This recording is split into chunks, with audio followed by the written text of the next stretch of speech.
My name is Sean Atwood.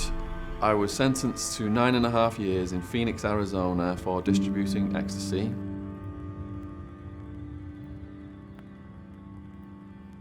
I went out to America as a young person. I thought drugs were glamorous, I'd never get caught, my parents would never find out. On May 16, 2002, a SWAT team smashed my door down and I ended up in the jail that's got the highest rate of death in America.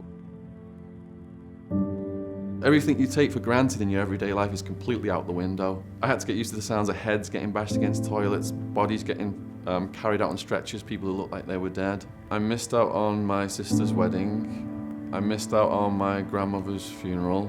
I lost almost 6 years of my life.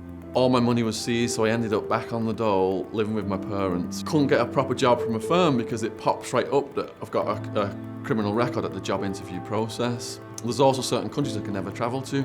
Just a couple of weeks ago, I stayed at my parents' house and I can still see the hurt and pain on their faces that I've caused them. I want to take that hurt and pain off their faces, but I can't. It makes me sick to my stomach, and I've got to live with that for the rest of my life. I'm Billy Reid, father of Melissa Reid, who is currently serving a sentence of 6 years and 8 months in prison in Peru for being convicted of drug smuggling. It's had a tremendous impact on us both emotionally and financially. It's horrendous to see your daughter in handcuffs and the living conditions that she has to put up with. Melissa has spent her own 20th and 21st birthdays in prison in Peru.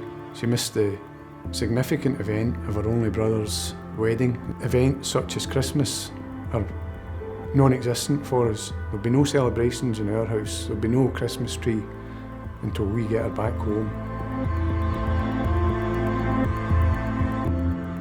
My name's Sylvia Riley, and I've got a daughter who was in prison in America for having drugs in her house, and she received a 7-year sentence. When I first found out, I ended up getting pneumonia and I was unconscious for 4 days, and I had a frontal lobal brain injury which caused me to lose my job.